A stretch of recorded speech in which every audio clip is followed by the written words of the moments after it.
obviously, first press conference since our game last Thursday night, and our players are disappointed in the outcome. But what a great setting to kick off the season. I just thought, being able to play in Bank of America Stadium in front of a crowd like that, a lot of enthusiastic Pirates down there, along with the Appalachian State faithful, and it was just a great stage, and it's great to have fans back in the stands. And so, just a very electric environment to start the season off in.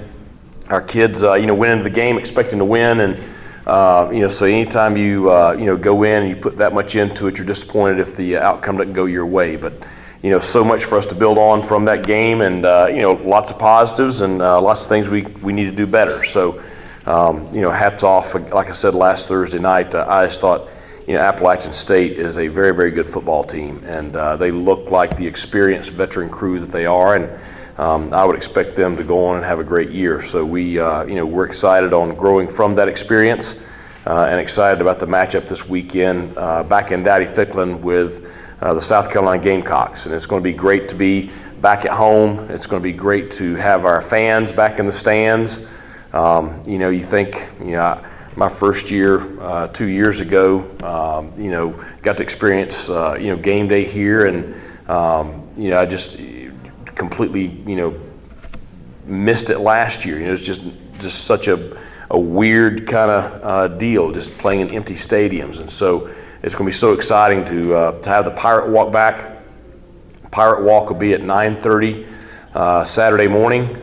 Excited to see our fans out for that, tailgating, doing what is the norm around here, and really looking forward to a very loud and boisterous Daddy-Ficklin Stadium on Saturday.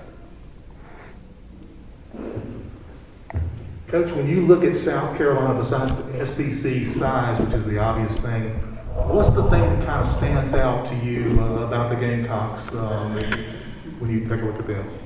Well, I think size and athleticism. I mean, it's their front, big and athletic up front on both sides of the football. They have very good athletes at all the stand-up skill positions on offense and defense, and they did not have Harris last Saturday night. He'll play against us this Saturday, and he was I think the leading rusher in the Southeastern Conference last year. So obviously a great offensive player there. So their personnel is very good, and I think that it was a good showing by them last Saturday night. They had a game where they were able to work out some kinks and have a successful start, and so I know that they'll be excited for this game this Saturday. Just looking at some personnel stuff, Bailey Malvik went out during that game. Obviously, do you have kind of official update with him, and then how have you shuffled the offensive line at all? Where does that kind of stand at this point in the week?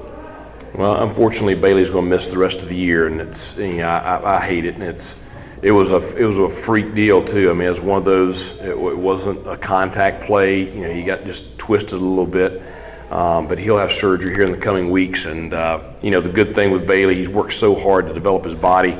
He'll make a good recovery, and we want to support him through that. But he's still got some time left in his career here, so just have to get him back healthy for next year. But the fortunate thing is, Noah Henderson, who's worked very, very hard to come back from injury after missing all of last year. I thought he stepped in and played very well in Bailey's absence. And I think it's, with Noah, he's going to continue to improve, just because the only issues with him is just rust. Not playing for a year and a half, 2 years. So he played very well for us in 2019. So I think he can return to that form. And so you got some other guys who have to step up. But those guys have experience. Whether it's Walt Stribling or Rob Vanderlyn, those guys will be in the rotation now. Coach, kind of following up with the offensive line and the blitz package you saw against App State, do you expect blitzes again this week against South Carolina? Well, I would expect to see that pretty regularly. I thought App did a great job of mixing up pressure and playing coverage. I thought that was. Yeah, we. Coach, hey, can you be quiet, please? Thank you. All right. Sorry about that. I guess everybody didn't get the memo. But, I thought App did a good job mixing up, playing coverage and pressure. South Carolina, Clayton White, the defense coordinator at South Carolina, did a great job at Western Kentucky. And he's got a great scheme, so I do expect to see a good bit of pressure this week.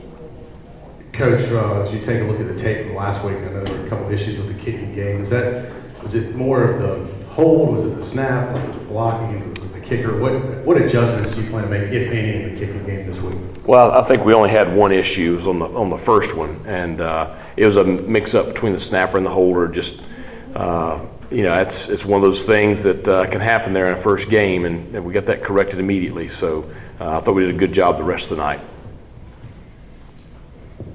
Coach, when you watched the film, what was the balance between maybe App just beat you guys, with their scheme versus fixable mistakes on when you guys are there? Well, I think it depends on where you're talking, whether it's offense, defense, or wherever.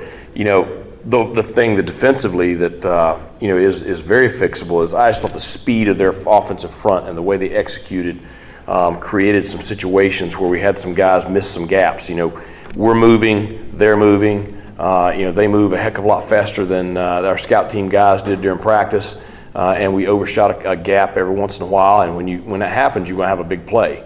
And so that's where some of those 10, 15-yard runs scored it out on us. So it's something we've very conscientious of. We talked about it on Friday, game speed versus preseason speed. And so I think it was a great experience for our guys. Those D linemen, they got some experience last year, okay? But it's just another reminder, for them just how fast game speed is. I think when you look at offensively, it was just execution. And you look at the frustrating thing, it wasn't one guy, but it was maybe 6 or 7 guys one time. And you put all that together and you look up and it looks like you had more issues than you had. But I do feel like those issues are fixable. And I think, most teams, have some mistakes there in game one, and you see them fixed, from week 1 to week 2. That's where you see the improvement. That was one of the things I thought that was most impressive about App State's performance is I didn't think they had many mistakes. I thought they played like a veteran, a veteran roster. Coach, obviously, talk about your running backs a little bit. They're electric when they have the ball in their hands, but they also need to make plays when the ball is not in their hands. Right. Picking up blitz packages and stuff like that. What do you want to see as the season progresses from those guys when the ball isn't in their hands trying to get blitzes and such? Well, and that's the old adage is, be a better player without the ball than you are with the ball. And that's, that's really the key to becoming, a top-end player. And, Raji and Keaton both had one bust in protection, but, having one bust in protection, well, that's 2 pressures on our quarterback. So, their number one thing is take care of the football and take care of the quarterback. That's, kind of their motto in that room. So, they take a lot of pride in that. They're very motivated by that. So, it's something they have improved on since last year. And so, again, game speed versus practice speed, they'll be more prepared this week for that. But, certainly, they did do some, very good things with the ball in their hands, though. With Rick DeBrew, how did he grade out kind of in the second half? It's kind of a tough deal for him to only play a half. Yeah. And obviously, I'm sure he's kind of ready to get a full game this week. Yeah, I didn't think he played at the level he's capable of. I think he's probably a little frustrated with that too. It's a hard deal, sitting the whole first half and then, jumping into a game midstream because everybody else is kind of in the flow of it. But the good thing is we have him from the beginning this week.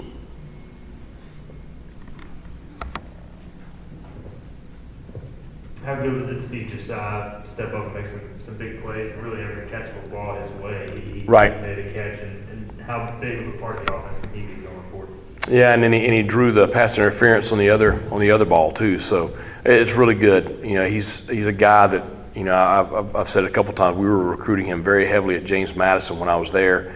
Glad we were able to get him signed when I got here. But has a lot of ability. Has worked very, very hard. And so I'm just excited to see, he had a good solid game last week. Would like to see him follow it up this week. There There was a lot of talk about the tight end room growing for this season. How would you evaluate how they did, and how did we get them more involved? I think some good and some bad. I mean, it's, Ryan had the touchdown catch there late in the game. Shane was battling a minor injury from the preseason camp, and so, probably did not play as much as he will moving forward. But those two guys, along with, Zach Bird and Aaron Jarman, they all played. I thought that we did some really good things in the run game. I thought Zach Bird did a good job at the point of attack. They're all different, and so, they're going to be a big part of our offense. They were last week. They will be moving forward. From playing on a Thursday, you have some extra time, extra practices to some extent for this one. In general, what has the response been since then, as far as just the mood and guys being able to kind of bounce back? Have you been pleased with that? Well, I thought, Sunday's really the only time we've had with the guys. Our staff, most of our staff stayed in Charlotte and dispersed from there, and we're on the road recruiting Friday for the first time in 2 years. So, we were in the office on Saturday, really spending a lot of time with the Appalachian State game, and then, going over everything for South Carolina, so we'd be prepared to, use that game Saturday night. So Sunday was our big work day as far as, getting the App State game evaluated with our players. And then getting out on the field. And so I thought they came back, good attitudes. Like I said, they're disappointed. But, I think, fully by yesterday, those are day off or their normal day off. And they were around the facility throughout the day, checking in on the game plan and all that stuff and everything. So I would expect us to have a very energetic and enthusiastic practice today to get ready for Saturday. Coach, I would assume this will be one of the biggest crowds in probably 4 or 5 years. How much can that mean to this team, and how much can they feed off that going into Saturday?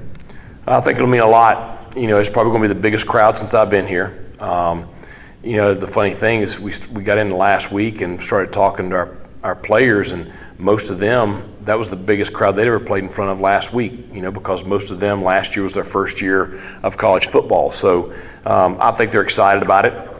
It'll obviously be electric. It's one of the reasons that so many of them came here to East Carolina is because of, Pirate Nation and Dowdy Ficklin Stadium, the way it is on game day. So I think it's something that, should be a great home field advantage and something for them to feed off of. Coach, ECU is 4-19 all-time against SEC schools, all 4 wins being against South Carolina. Just at this point in the season where you guys are right now, does the team need to face a quality team in the SEC like this to kind of get things going here? Well, I don't think it has anything to do with where they're from. I mean, we faced a quality team last Thursday night. I mean, I'm telling you, Appalachian State's a top 25 team, nationally. So we faced a quality opponent. We're facing another quality opponent. So I think it's just they're the next one. Everybody puts a lot of attention on them because of the conference they come from. But there's good teams across this country everywhere.